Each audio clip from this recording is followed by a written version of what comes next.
Yo en la universidad. Logro conseguir a una chica certificada como un 8,5 de 10. Pensaba que era el hombre más afortunado del mundo. Mi novia estaba muy apegada a su gato negro de pelaje completamente oscuro llamado Jin. Jin era muy protector con su mamá humana, pero no era un gran problema. Mi novia tiene que salir de la ciudad por 3 días para un ejercicio de capacitación del trabajo. Me pregunta si puedo quedarme en su departamento y cuidar a Jin. Vivíamos en departamentos separados porque mi contrato no permite mascotas. En fin. Acepto cuidar al gato. Paso el primer día con Jin y nos volvemos bros. Me despierto en medio de la noche en el segundo día sin razón alguna. Veo al gato bro en el tocador mirándome fijamente. El gato bro me guiña un ojo. Es algo raro, pero yo también le guiño y vuelvo a dormir. En la mañana del tercer día salgo rumbo a clase. Siento un golpe mientras estoy sacando mi sedán del estacionamiento techado. Salgo a revisar. Veo los restos de un gato negro aplastados bajo mi auto. Reviso los restos buscando el collar de identificación. Maldición, es mi gato Jin. Tomo una caja de zapatos y raspo los restos para meterlos ahí. Llego tarde a clase después de darle al gato Bro un entierro de guerrero en el parque. Habría avisado a mi novia, pero esto fue en una época en la que las llamadas telefónicas consumían minutos y la larga distancia era ridículamente cara. En fin. Mi novia volverá antes de que termine la clase. Voy por flores y una tarjeta al Mart para darle la mala noticia. Llego a su lugar y me dejo entrar con el intercomunicador. Le ofrezco las flores y me preparo para disculparme por matar a su bebé gato. Ella ve las flores y sonríe. Antes de que pueda decir una palabra, siento un roce familiar contra mi pierna. Miro hacia abajo. Veo a Jin mirándome. El gato Bro me guiña. Termino con mi novia ahí mismo. Sin explicación, simplemente me largo de ahí. No me molesto en recoger mis cosas. Borro su número y cambio el mío. Nunca vuelvo a verla ni a saber de ella. Voy a aportar mis 2 centavos, imagen no relacionada. Nací y mi madre tenía depresión posparto, así que me separan de ella al nacer y vivo con una niñera. Por esa época mi padre cae en una depresión inconmensurable. Un año más o menos después, mi mamá y mi papá me llevan de vuelta. Tengo algunos recuerdos de cuando vivía con la niñera, pero ningún recuerdo real de vivir con mis padres, aparte de una pesadilla recurrente de un hombre feo que intenta tentarme para que abra la puerta actuando con amabilidad, pero puedo sentir su aura malvada. Siempre tengo esas pesadillas, tan a menudo que siento miedo de dormir por la noche. Solo ya de adulto empecé a dormir con las luces apagadas. Después de unos años, mis padres se divorcian y me mudo a vivir con mis abuelos. No más pesadillas. En mis fines de semana iba a la casa de mi papá otra vez para quedarme a dormir. Pero nunca puedo dormir. Me despertaría por el sonido de algo. Un golpe en la puerta, un perro ladrando que suena como si estuviera justo bajo mi ventana del segundo piso, un reloj haciendo tic-tac a pesar de que no hay ningún reloj analógico. Las pesadillas continuaban siempre que dormía en esa casa. En las pesadillas seguía viendo al hombre, pero poco a poco sus engaños amables, sus regalos y sus ruegos se detuvieron, como si fuera más amenazante. Nunca entra a la casa, solo mira a través de los vidrios o golpea las ventanas o puertas. A menudo solo se queda parado y observando, o hace gestos raros con las manos. A menudo señalando. Juro que puedo sentir una presencia mirándome a través de la ventana de mi habitación o de la pantalla del televisor apagado. Salto temporal a cuando tengo 18 años.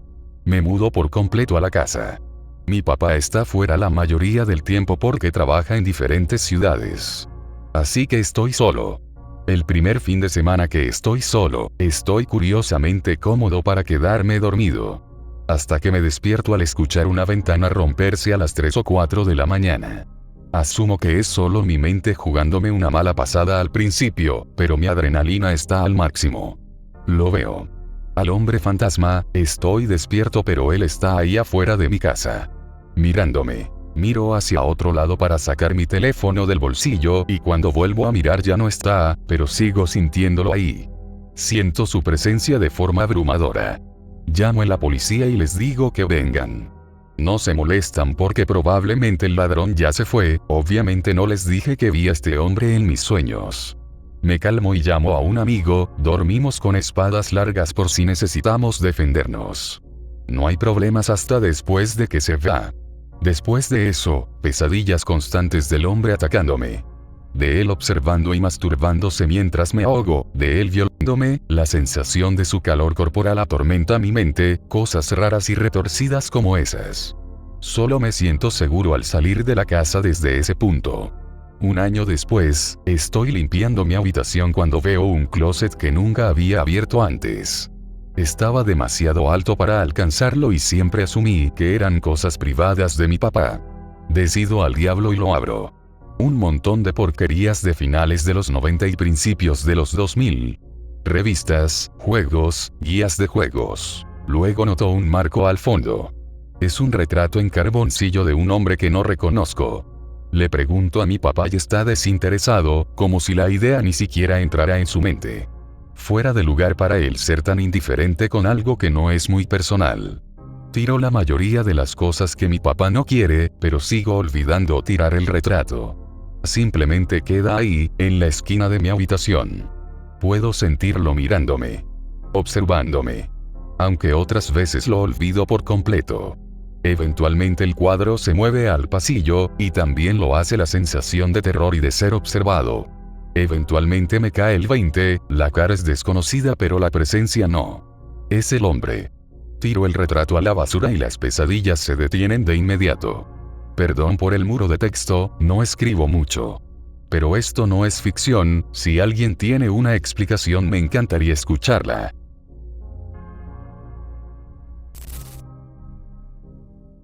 Soy yo, 2019. Encuentro un túnel de drenaje cerca de la casa de un amigo. Intento explorarlo, entro quizá unos 30 metros antes de que esté totalmente oscuro, así que vuelvo a la casa de mi amigo. Le digo, hey bro, ¿quieres venir a explorar este túnel de drenaje conmigo? Él responde, lo siento Anon, me dan miedo esas cosas. Puedes quedarte con mi lámpara frontal. Gracias bro, nos vemos. Vuelvo al túnel. El sol se está poniendo. Entro, observando el entorno. Mientras más profundo avanzo, más viejo es el graffiti en las paredes, la mayoría de los 70 y sobre marihuana y sexo. MFW los boomers se drogaban y cogían justo donde estoy parado. Intento ignorar ese hecho y sigo avanzando. Camino 10 minutos más. Longfuckingtunnel.png. Noto que las paredes han estado vacías durante los últimos 3 minutos. Sigo caminando. Más graffiti aparece. Se ve bastante inquietante. Probablemente lo hicieron algunos chicos edgy hace 30 años para asustar gente. No pienso demasiado en ello. He caminado por 30 minutos ya, probablemente debería regresar. Camino de vuelta y llego a una pared. La pared está bloqueando lo que habría sido la entrada o salida. Está hecha de concreto, parece que ha estado ahí por décadas. No hay forma de que haya tomado un giro equivocado, es todo un solo tubo. Estoy atrapado en el túnel. Tengo que seguir hacia abajo para encontrar una salida. Sonovabits.jpg. Me doy la vuelta y empiezo a caminar. Camino hasta los símbolos ocultistas otra vez. Escucho algo detrás de mí. Pig Related. Escucho múltiples extremidades o patas chapoteando. Una respiración ligera y clara viniendo de eso. Tomo una foto porque ya tenía mi teléfono afuera intentando conseguir señal. Parpadea después de que tomo la foto. Se lanza hacia adelante. Hago un giro de 180 y corro. Corro por unos 10 minutos. Músculos muriendo, pulmones ardiendo, garganta seca como el Sahara. Eventualmente veo la salida. Eswegfredon.mov. Escapo del túnel. Colapso en un charco de agua estancada y renacuajos. Camino a la casa de mi amigo, frío, mojado y cansado. Nunca vuelvo.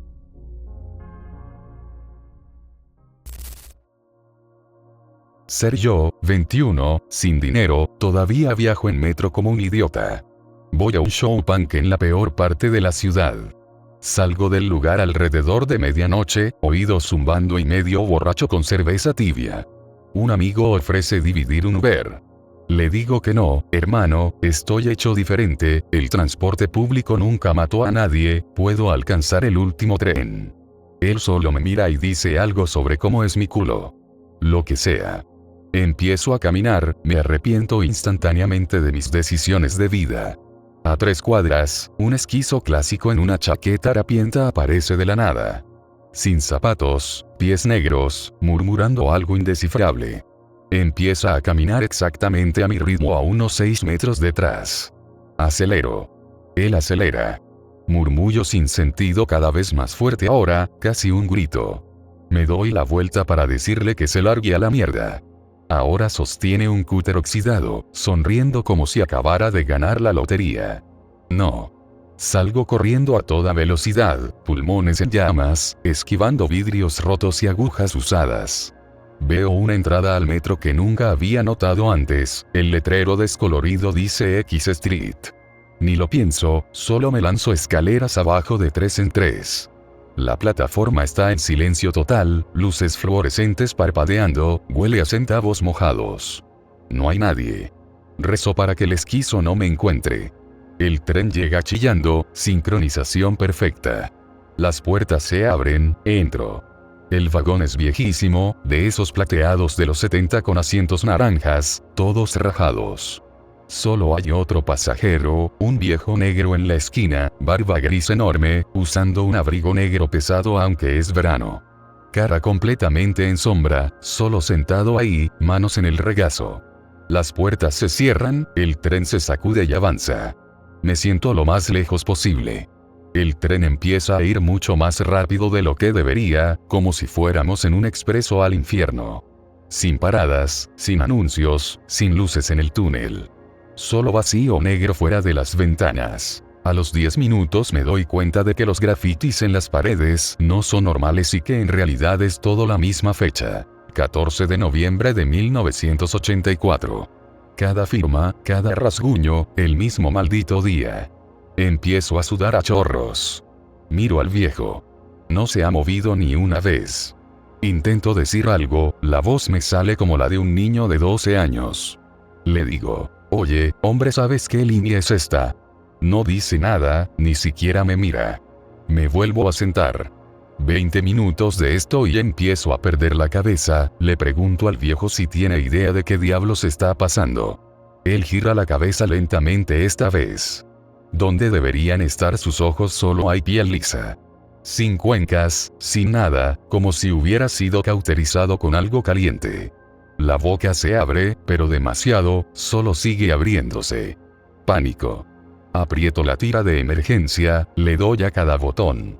El tren no disminuye la velocidad, de hecho se acelera. Las luces internas empiezan a parpadear. Cada vez que se apagan juro que hay más gente en el vagón. Luz encendida. Vacío. Luz apagada. Docenas de ellos de pie, todos mirando hacia mí, sin ojos. Encendido apagado, acercándose cada vez. Empiezo a gritar como un cobarde. De repente una luz blanca cegadora lo llena todo. El tren chilla como un animal moribundo, me lanza contra los asientos. Las puertas se abren, salgo arrastrándome y caigo sobre césped. En medio de la nada, amanecer, pájaros cantando. El tren está detenido sobre vías que atraviesan un campo vacío. Miro atrás. Cada ventana está llena de esas caras sin rasgos pegadas contra el vidrio. El viejo está de pie en la puerta ahora. Levanta una mano, un saludo lento. Las puertas se cierran. El tren arranca hacia el horizonte y simplemente desaparece. Como si nunca hubiera estado ahí. Las vías terminan 15 metros después, oxidadas y cubiertas de maleza. Reviso el teléfono. 6:03 am. De alguna forma he perdido quizá 8 horas. Estuve en el tren quizá 15 minutos en tiempo real, pero la batería pasó de 87% a 3%. Camino 3 kilómetros hasta llegar a una carretera. Pido un Uber a casa, no digo ni una palabra al conductor. Más tarde ese día busco X Street estación. Cerrada el 14 de noviembre de 1984. El tren descarriló esa noche, mató a 47 personas. Nunca recuperaron todos los cuerpos. Fue más rentable cerrar la estación que reconstruirla. Sellaron toda la estación con los vagones destrozados aún adentro. Voy al mismo lugar al día siguiente. Efectivamente, la estación está completamente tapiada, cero señales de vida, ya ni siquiera se puede bajar. La moraleja de la historia es que tomes un Uber. Vivo en Connecticut, tenemos a los famosos melonheads con los que lidiar. Nunca los he visto yo mismo, pero he escuchado buenas historias de amigos que han ido a buscarlos. Se supone que son rednecks endogámicos o mutantes o algo así. Cuando tenía 23, me mudé a los grandes bosques del norte, en Vermont, por un trabajo. Era la primera vez que me mudaba lejos de casa completamente solo, así que se sentía como esta gran aventura masculina. El pueblo estaba realmente en ruinas porque la fábrica había cerrado años atrás, pero todos eran demasiado pobres para irse. Estaba justo en la frontera con Quebec, así que las únicas personas empleadas eran las que conducían una hora hacia el otro lado o trabajaban en aduanas o patrulla fronteriza. Nada excepto bosques, alces, montañas y rednecks y nada mejor que hacer más que salirse de la red y cazar cosas. Definitivamente una experiencia salvaje. No soy el mejor con los green text, pero haré lo mejor que pueda para compartir una historia que viví cuando vivía allá. Estaba enseñando ciencias en una escuela rural K-12 y la escuela estaba ubicada en lo alto de una meseta con vista al río, pero respaldada por laderas boscosas. El pueblo tenía una verdadera cultura de caza, así que no era raro que los estudiantes vinieran a la escuela con rifles o con animales recién cazados en la parte trasera de sus camionetas. Un día, un chico entra a mi salón con un cráneo, completamente limpio, con un enorme orificio de salida detrás de uno de los ojos. Definitivamente era un canino, aunque nos costaba definir de qué tipo. Me dijo que él mismo lo había disparado cuando lo encontró hurgando en un contenedor detrás de su casa, y que lo dejó afuera para que se descompusiera naturalmente y se limpiara. El pueblo tenía un problema real con depredadores nocturnos, sobre todo coyotes y osos, que se llevaban mascotas de los patios. Le pedí que describiera el animal, pensando que solo era un perro coyote o algo así, pero dijo que su memoria era borrosa y no estaba muy seguro. Me quedé con el cráneo en mi salón y seguí con mi día. Pasan unas semanas y este mismo chico aparece con un cráneo similar, aunque muerto de una manera diferente. La misma historia de antes. Lo mató, no estaba seguro de qué era, quería que lo tuviera. Gracias, raro, es lo que debía haber dicho, pero lo dejé pasar y solo lo añadí a mi colección de cosas raras del salón. Pasa otra semana y este mismo chico llega con otro hallazgo, pero no era un cráneo, era el cuerpo completo. Después de revisarlo, estoy convencido de que es un zorro o simplemente un perro del vecindario con mala suerte, y le digo al chico que agradezco el detalle, pero necesita un pasatiempo nuevo que no sea dispararle a todo lo que entra a su patio cualquier noche. El zorro no estaba totalmente descompuesto, todavía tenía partes con carne, así que me lo llevé a casa para limpiarlo y poder montar el esqueleto. Era tarde y yo estaba en mi departamento sentado en la terraza mirando hacia las montañas. El zorro estaba atado a una rama justo afuera de la terraza hasta que decidiera qué hacer con él, y no le presté mucha atención. De repente, percibo un olor asqueroso, casi como descomposición, moviéndose con el aire. El zorro no estaba tan rancio, y yo había trabajado con suficientes disecciones, ya fueran preservadas o recién muertas, para saber que esto definitivamente era algo mucho más viejo que mi zorro, como una mezcla de basura putrefacta y carne o pescado podrido. Miro hacia abajo a través de las tablas de la terraza y veo movimientos en los árboles. Debo mencionar que mi departamento estaba en el segundo piso de un edificio ya de por sí increíblemente alto. La terraza, aunque estrecha, estaba fácilmente a unos 15 metros del suelo. El edificio era una antigua prisión y juzgado del pueblo, con arquitectura impresionante y muy espacioso para vivir. Desde mi ventana podía ver casi todo el centro y también el pueblo al otro lado del río. Si giraba la cabeza usaba binoculares. No pensé nada sobre los árboles moviéndose, pero el olor era tan asqueroso que me metí a la casa y cerré todo, preparándome para dormir. Dejé el zorro afuera en la terraza, ya que el acceso solo era desde dentro de la casa o por una escalera metálica contra incendios que comenzaba a casi 2 metros del suelo. Yo tenía que correr y saltar, o usar un banquito, para subir. Estando en la cama, todavía podía oler ese hedor acre entrando por mis ventanas, que estaban cerradas con seguro. Encendí incienso y traté de ignorarlo. Pasó un rato, sentido como poco tiempo, pero seguro fue cerca de 1 hora, y el olor seguía, incluso parecía más fuerte. Empecé a escuchar movimiento afuera, debajo de la casa. A veces adolescentes se metían a molestar fuera del edificio porque tenía 2 lados que daban al bosque y las montañas en vez de al pueblo, así que podían hacer sus cosas sin ser vistos. O podría ser mi roommate, que era muy ruidosa. Lo racionalicé y traté de dormir otra vez. El olor seguía, aún con el incienso, y empecé a escuchar un ruido de rasguños en el costado de la casa. Lo ignoré. El mundo afuera que se joda. Los rasguños se acercaban. Más cerca. Ya estaban claramente justo afuera de mi ventana, tal vez incluso en la terraza. El olor era tan fuerte que me hacía querer estornudar. Tenía que ser una ardilla o algún animal raro. Me negaba a asustarme. Y entonces, alguien golpeó mi ventana. Las cortinas ya estaban abajo y la ventana cerrada con seguro porque mi Mate y yo no confiábamos en que los chicos del pueblo no subieran a la terraza a jodernos.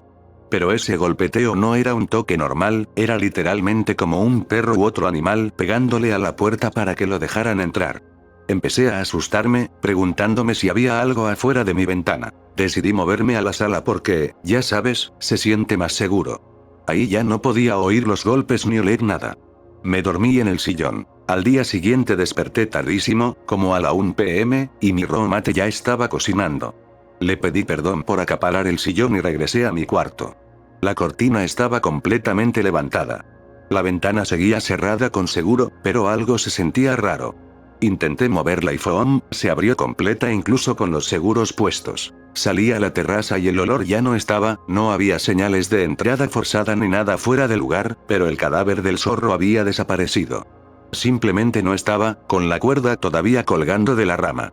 Encontré los cráneos que tenía en mi salón de clases acomodados cuidadosamente cerca de mi ventana, justo fuera de la vista, donde tendría que haber salido para verlos. No tenía idea de cómo llegaron ahí, porque yo era de los últimos que dejaban la escuela y mi salón quedaba muy bien cerrado cada noche. Ese mismo día tomé los cráneos y los lancé tan lejos como pude por un barranco rocoso. Incluso vi uno astillarse al caer. Le conté la historia a mi Mate y se rió porque no creyó una sola palabra. Yo sabía que no estaba loco. Al día siguiente pregunté al estudiante si sabía algo, pensando que quizá me estaba devolviendo la broma. El chico rompió en llanto, pero no confesó nada. Me dijo que él no había matado a los animales de los cráneos, sino que los encontró en su porche cada mañana hasta que decidió ahogármelos. El zorro sí lo mató él y lo estaba usando como carnada para lo que fuera que estaba dejando los cráneos, pero no tuvo éxito. Yo estaba pasmado, pero seguía convencido de que el chico estaba jugando. Eventualmente seguí con mi vida y por semanas no vi ni escuché nada. Llegó el verano y mi Mate se quejaba de que la basura pesaba mucho. La llevé al vertedero y al soltar la bolsa, se rompió y uno de los cráneos rodó hacia afuera. Lo pateé y me largué de ahí. En los días siguientes empezaron a pasar más cosas extrañas. Los perros de la gente comenzaban a seguirme en el parque cuando salía a correr, y algunos incluso me seguían hasta mi casa. El superintendente atropelló un perrito y me lo llevó después de la escuela para que lo revisara, y su actitud fue muy rara.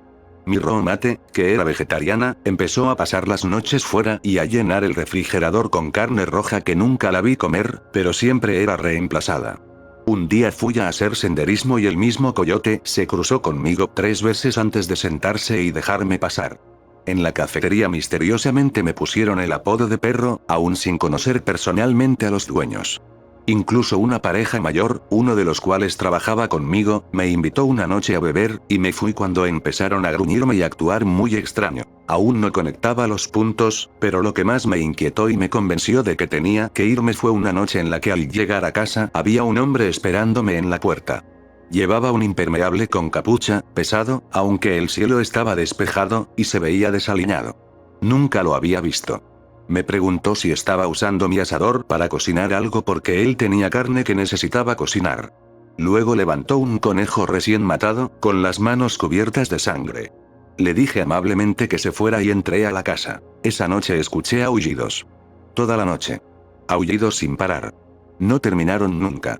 A la mañana siguiente, las luces exteriores del edificio estaban rotas y encontramos un perro muerto a solo unos metros del departamento. Lo reporté y nunca supe más. Me mudé del pueblo un mes después de los aullidos. Conseguí un nuevo trabajo en otro estado, lo cual fue bueno. Pero no tengo idea de qué pasaba en ese lugar. Quisiera volver solo para ver a la gente que conocí, pero el pueblo todavía me produce escalofríos cuando pienso en él. Tengo una historia que guardé desde el año pasado, creo. Era de un ex Royal Marine, todo está escrito desde su punto de vista. He estado en /X/ por unos meses, pero he estado en 4chan en general desde 2009. Estuve en la Royal Navy británica por 13 años, sirviendo como Royal Marine. La historia que voy a compartir fue vivida por mí y por compañeros con los que serví. Hay varios detalles que debo dejar fuera por cuestiones legales, ya que la mayoría de esto todavía no es público. Empieza en junio de 2004. Me acaban de avisar que debo hacer un periodo de 2 semanas en el HMS Lancaster para tareas especializadas al día siguiente. Durante mi carrera fui entrenado en técnicas de buceo especializado y tuve bastante entrenamiento marítimo con los chicos del SBS. Muchas de las operaciones a las que me envían involucran buceo o algún elemento bajo el agua. Cuando presiono a mi oficial al mando para obtener más detalles de qué estaré haciendo 2 semanas en una fragata de mierda, me dice que no pregunte y que simplemente vaya. Me dirán todo cuando llegue. Eventualmente subo al HMS Lancaster en Portsmouth. Me reciben 2 chicos del SBS, uno de ellos conocido mío. Los llamaré Frank y Eddie, siendo Frank el que conozco. Ambos son tipos grandes que claramente saben defenderse. De un vistazo puedes decir que han pasado por cosas duras. Nos instalamos y la fragata zarpa. Nos sentamos a cenar y les pregunto si saben algo sobre lo que haremos, ya que recibieron las mismas órdenes que yo. Lo único que saben es que será una operación acuática en aguas del Reino Unido. La ubicación exacta no es revelable, pero puedo decir que era frente a la costa de Escocia. Esa misma noche recibimos una sesión informativa de un oficial de inteligencia naval. Lo llamaré Craig. Craig nos dice a dónde vamos y qué haremos durante las 2 semanas, lo cual incluye reconocimiento submarino de fondos marinos y cuevas volcánicamente activas. Esto nos suena a tonterías a los 3. No hace falta un buzo especializado de la Royal Marine y 2 operativos de contraterrorismo marítimo para hurgar en unas cuevas. Expresamos nuestras dudas, pero Craig insiste en que es un estudio rutinario de un terreno submarino posiblemente activo en términos sísmicos y volcánicos. Nos seguimos presionando, pero algo definitivamente no encaja. Llegamos al lugar y nos ponemos todo el equipo de buceo. Nos dan unos instrumentos pequeños que miden niveles de CO en el agua. Debemos buscar puntos concentrados en un sector del fondo marino asignado. Tenemos comunicación con la fragata y debemos mantenernos en contacto constante. Bajamos a la superficie y descendemos hasta el fondo del mar. No está muy lejos, como 25 metros. Comenzamos una inspección metódica del fondo y comunicamos las lecturas de CO al Lancaster. Después de unos 10 minutos sin encontrar lecturas particularmente altas, la fragata nos dirige a otro sector. El terreno desciende un poco, llegando a unos 30-35 metros de profundidad.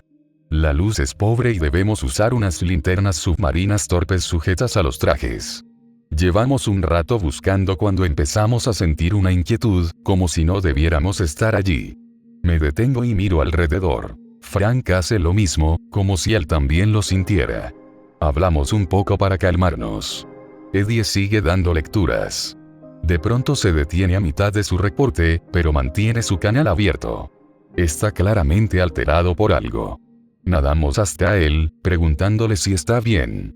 Llegamos y nos detenemos en seco. Mi cuerpo se vuelve frío de inmediato, como si alguien hubiera presionado un interruptor. Delante de Eddie está el cadáver podrido, hinchado y desfigurado de un hombre adulto. Ha sido amarrado al fondo del mar y le faltan pedazos del cuerpo. Su cara está desfigurada, tiene la garganta abierta, el abdomen desgarrado y los intestinos colgando. Está completamente desnudo y en el pene tiene incrustado un gran clavo con punta. Nos quedamos allí, suspendidos sobre el fondo del mar por unos 10 segundos, asimilándolo. Frank mueve la mano al prezel de su traje y abre comunicación con la fragata. Les dice lo que encontramos. No hay respuesta inmediata. Pasan unos segundos antes de que Craig responda. Nos dice que recuperemos el cuerpo y lo llevemos a la fragata, así que eso hacemos. Esa noche estamos todos bastante callados. El cuerpo es subido a una camilla y llevado por Craig, el comandante de la fragata y un grupo de hombres. No volvimos a ver el cadáver y cuando preguntamos si lo habían identificado, Craig nos ignoró. Sabemos que sí fue identificado, aunque no puedo divulgarlo, y creemos que se lo llevaron al Reino Unido continental. Eddie seguía afectado al día siguiente. Nuevamente nos envían al abismo y nos dicen que ahora buscaremos una formación de cuevas submarinas cerca de donde hallamos el cuerpo. La búsqueda comienza normal, excepto por las lecturas. Ya habíamos descartado la idea de que estábamos allí y confrontamos a Craig. Él abandona la historia y nos dice que esa área es un punto caliente de actividad marina no documentada. Preguntamos si está relacionado con el cadáver que hallamos, y otra vez nos ignora. Después de eso, nos negamos rotundamente a bajar desarmados y nos dan arpones de resorte capaces de matar a un hombre a 10 metros. Ya los he usado y sé que son letales. Entramos a las cuevas y detectamos una caída inmediata de temperatura. Las cuevas son sencillas, una gran cámara tras otra. Buscamos durante unos 5 minutos antes de que pase algo. Estamos por pasar de una caverna a otra a través de una pequeña abertura cuando escuchamos un grito agudo desde lo profundo. Bajo el agua suena amortiguado, como un chillido gargajeante, pero aún audible. Nos quedamos congelados y nos miramos. Esperamos un minuto antes de escucharlo otra vez. El sonido hace eco en las paredes y rebota, dificultando identificar la dirección exacta. Frank abre comunicaciones con el Lancaster y reporta lo que oímos. Craig pregunta si hemos tenido contacto visual. Frank dice que no, y Craig responde que avancemos más y encontremos evidencia de la criatura que hizo el sonido. Nos quedamos incrédulos. Somos tipos duros que hemos pasado por guerras, especialmente ellos, pero estábamos cagados de miedo. Aún así avanzamos con los arpones listos. Es evidente que la caverna no es natural. Las paredes son demasiado lisas y hay estructuras tipo columnas a intervalos regulares. Exploramos y encontramos lo que parecen marcas en las paredes, como pinturas rupestres o jeroglíficos. Es difícil distinguirlos, pero muestran criaturas humanoides submarinas, algo que podría describirse como sirenas. También hay más símbolos en lo que parece un lenguaje escrito, estructurado. Vamos a la mitad de la caverna cuando oímos otra vez el chillido, más cerca. Segundos después se escucha otro, más largo y más agudo, aún más cercano. Nos detenemos y escaneamos la caverna. Nuestras linternas iluminan todo y muestran múltiples entradas y salidas. Eddie, a mi izquierda, empieza a agitarse y dispara su arpón, que sube hasta el techo de la caverna. Yo y Frank lo miramos y vemos sangre saliendo de su brazo. Él lo sostiene mientras observa algo con los ojos muy abiertos. Sigo su mirada y veo una figura pequeña que se escurre por uno de los agujeros. Le preguntamos si está bien y qué pasó. Respira con dificultad y nos ruega que nos vayamos. No necesitamos más. Empezamos a salir. Mientras nos retiramos, los chillidos comienzan a sonar en toda la cueva, demasiados para contarlos, como un enjambre. Entramos en pánico y nadamos tan rápido como podemos. La imagen del hombre mutilado me invade la mente. Salimos de la cueva y subimos a la superficie lo más rápido que podemos. Los chillidos se desvanecen pero no frenamos. Rompemos la superficie y subimos al barco. Tiramos el equipo de buceo y nos quitamos las gafas. Craig sale a preguntarnos qué pasó. Frank pierde el control y casi lo golpea. Eddie llama a un médico para que revise su brazo. Le cortan la manga del traje y revela marcas de mordidas. Me giro hacia Craig, que sigue recibiendo los gritos de Frank. Él levanta las manos pidiendo calma, lo que enfurece más a Frank. Intervengo y le digo a Frank que ayude a Eddie. Craig se va hacia el interior de la fragata. Para entonces casi toda la tripulación está encubierta. Esa noche Craig nos llama a la sala de informes. Nos dice que la operación ha sido cancelada y que volvemos a Portsmouth. A Eddie le ponen una vacuna antitetánica y vendan su brazo. Se recupera por completo. Nunca volví a ver a Craig y dejé la Royal Navy un año después. 3 años después de dejarla me encontré con Frank en Bournemouth. Fuimos a beber y hablamos del tema.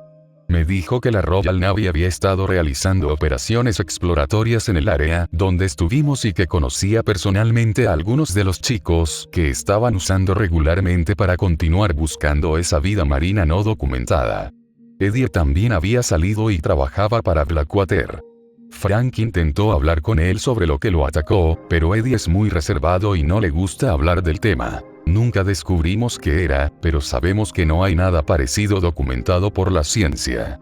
Desde entonces he recibido visitas de personal de inteligencia naval y del ejército para hablar de lo que vi y de la importancia de mantener esto en secreto.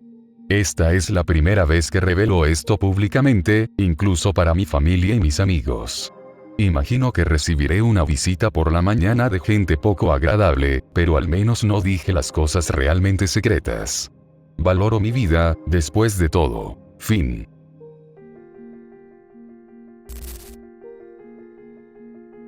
Un hombre de 39 años llamado Charles Morgan llevaba una vida normal y, algunos dirían, incluso aburrida. Trabajaba como presidente de su propia agencia de fideicomisos, Stateroid Escrow, en Tucson, Arizona. Vivía aparentemente contento con su esposa y sus 4 hijas. Luego, el 22 de marzo de 1977, después de llevar a 2 de sus hijas a la escuela, desapareció de la faz de la Tierra. Y así comenzó el misterio de una muerte sin resolver rodeada de un sinfín de pistas extrañas. Cuando Charles no regresó esa tarde, su esposa Ruth se preocupó mucho y lo reportó como desaparecido. Durante los siguientes 3 días no hubo ninguna señal de Charles, y entonces ocurrió algo muy extraño. A las 2 de la mañana, 3 días después de su desaparición, Ruth se despertó sobresaltada al escuchar golpes en la puerta trasera. Cuando fue a ver quién era, se sorprendió al ver a Charles ahí parado, aparentemente en un estado de confusión. Le faltaba un zapato y tenía una especie de esposas plásticas en un tobillo y otro juego en las manos. Cuando ella intentó hablarle, él señaló su garganta con pánico, así que lo sentó con un bloc y una pluma y la historia se volvió aún más rara. Charles escribió que había sido secuestrado y torturado, y que su garganta había sido rociada con una droga alucinógena misteriosa que afectaba el sistema nervioso. Si intentaba hablar corría el riesgo de tragarla y enloquecer de manera irreversible o morir. La única forma de evitarlo era no hablar. Su esposa desesperada le rogó que fueran al hospital, pero él se negó rotundamente, diciendo que ellos lo matarían a él y a toda la familia si lo hacía. Le dijo a Ruth que moviera su coche hacia la parte trasera de la casa para que esos misteriosos agresores no notaran que había regresado.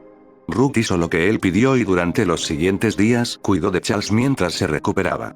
Durante ese tiempo lo único que él decía era que había trabajado para ellos por casi 3 años y que ellos le habían quitado su identificación del tesoro. Daba a entender que estaba trabajando para el gobierno federal como agente contra el crimen organizado, aunque los detalles no estaban claros. Cuando Ruth pidió más información, él le dijo que mientras menos supiera, mejor, y no habló más del tema. Charles poco a poco recuperó su capacidad de hablar, pero se negó a contarle a su familia lo que había pasado. Al mismo tiempo se volvió muy paranoico, revisando constantemente afuera y dejándose crecer una barba más espesa para cambiar su apariencia. Empezó a usar un chaleco antibalas todo el tiempo. Después de un tiempo le confesó a su esposa que estaba trabajando como agente para el Departamento del Tesoro de Estados Unidos y que su trabajo involucraba fraude inmobiliario y lavado de dinero llevado a cabo por la mafia, algo que conocía a fondo por su trabajo en fideicomisos. Dijo que en ese caso estaba testificando contra 2 grandes familias mafiosas, la familia Warren y la familia Bonanno. También dijo que si algo le ocurría dejaría una carta explicándolo todo. Poco después de esto, Charles Morgan volvió a desaparecer después de dejar a sus hijas en la escuela, y esta vez no regresaría. Ruth y la policía buscaron la carta que él había prometido, pero nunca apareció. Cuando la investigación comenzaba a enfriarse, Ruth recibió una llamada misteriosa de una mujer no identificada que se hacía llamar Grinelles, quien únicamente dijo: Chuck está bien. Eclesiastés 12 del 1 al 8 y colgó. 2 días después, el 18 de junio de 1977, Charles apareció otra vez, pero esta vez como un cadáver, muerto por un disparo en un camino de tierra remoto a unos 64 kilómetros de su casa. Cuando la policía llegó, vieron que había muerto por un tiro en la parte trasera de la cabeza. Llevaba puesto su chaleco antibalas y también estaba armado con una pistola y un cuchillo de caza, además de varias armas de fuego con abundante munición en su coche. Considerando que la pistola que llevaba había sido disparada, parecía que debía tratarse de un suicidio. Pero había anomalías. Primero, las marcas de pólvora del disparo estaban en su mano izquierda aunque él era diestro. Luego, la pistola había sido limpiada por completo, sin huellas. De hecho, todo el coche había sido limpiado, a pesar de que Morgan no llevaba guantes. ¿Cómo podría haber limpiado el arma y el coche después de dispararse en la cabeza, y por qué se dispararía en la parte trasera de la cabeza? También encontraron uno de sus dientes envuelto en un pañuelo blanco en el asiento trasero y un par de gafas de sol que no eran suyas en el asiento del pasajero. Otros indicios extraños eran un mapa dibujado a mano que llevaba al lugar donde murió y un billete de $2 prendido al interior de su ropa interior. En ese billete había referencias a la masonería, 7 nombres en español: Acevedo, Bejarano, Cayero, Duarte, Encinas, Fuente y Gradillas, y las palabras Eclesiastés 12:1-8. El billete también tenía por detrás los nombres de los firmantes de la Declaración de Independencia enumerados del 1 al 7 y un mapa que llevaba a los pueblos de Robles Junction y Sala City. Nadie sabía qué significaba nada de eso. Increíblemente, a pesar de todo esto, la policía estaba ansiosa por aceptar la explicación del suicidio. No mucho después de que encontraron el cuerpo, la mujer que se hacía llamar Greeneyes volvió a llamar, esta vez a la policía. Dijo que poco antes de la muerte se había reunido con Charles en un motel local. Él le había mostrado un maletín lleno de dinero y afirmó que era para comprar un contrato de asesinato que la mafia había puesto sobre él. Según ella, Charles había ido al desierto con el dinero para encontrarse con el asesino a sueldo y pagarle para que desistiera, pero el asesino lo mató y se llevó el dinero. Después de esto, Rook tuvo su propia experiencia extraña. 2 hombres que afirmaban ser agentes del FBI llegaron a su casa y la registraron completamente buscando algo que al parecer no encontraron. A pesar de todo, las autoridades clasificaron la muerte como suicidio, alegando que no había evidencia sólida de que la historia de la mujer fuera verdadera ni evidencia de asesinato. El caso fue retomado por el periodista Don Devereux, quien dijo haber encontrado pruebas de que Morgan sí había testificado en una investigación secreta contra la mafia. Pero cuando contactó al FBI para pedir información, ellos dijeron que no sabían quién era Morgan. Devereux dijo: hice una solicitud bajo la ley de libertad de información y el FBI afirmó que nunca había oído hablar del señor Morgan, a pesar de que claramente abrieron una investigación y de que entrevistaron al abogado de Morgan. Estuvieron encima de esto totalmente durante un tiempo, pero ahora dicen que nunca han oído hablar de él. No existe ningún archivo, ninguna tarjeta, nada. La investigación de Devereux también lo llevó a un hombre llamado Danny Casolaro, quien aceptó compartir información secreta sobre lo que Morgan había estado haciendo. Pero antes de que la reunión ocurriera, Casolaro apareció muerto en un motel con 12 cortes en la muñeca. La policía dijo que fue suicidio, y alguien tampoco parecía contento con el reportero investigando el caso. Un hombre llamado Doug Johnston, que trabajaba justo enfrente de la oficina de Devereux, fue encontrado muerto de un disparo en su coche, que curiosamente era del mismo modelo que el del periodista, lo que llevó a Devereux a sospechar que él había sido el objetivo real. Sobre el caso, Devereux dijo: no he visto en todos mis años como periodista a alguien ir al desierto usando un chaleco antibalas y dispararse en la parte trasera de la cabeza. Es muy probable que el señor Morgan realmente estuviera trabajando con el gobierno. Creo que alguien reveló su identidad y lo mataron. Él estaba alrededor de grandes grupos del crimen organizado en Arizona en ese tiempo. Era muy fácil meterse demasiado y sospecho que con los años Morgan terminó en ese tipo de situaciones. Era un hombre de negocios recto que probablemente se acercó demasiado a la flama. Creo que el billete de $2 era la base de algún tipo de código. Lo que faltaba era el documento que ese billete desbloqueaba.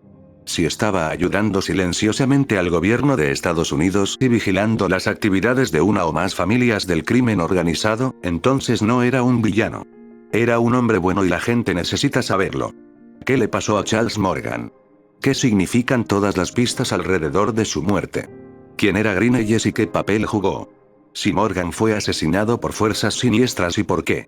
¿Por qué el FBI negó tener conocimiento del caso y si alguien quería detener al que lo investigaba? ¿Qué significaba la nota en ese billete de $2? Es un caso increíblemente extraño lleno de conspiraciones oscuras y encubrimientos, y tal vez nunca sepamos la verdad. Mientras tanto, oficialmente está clasificado como un suicidio.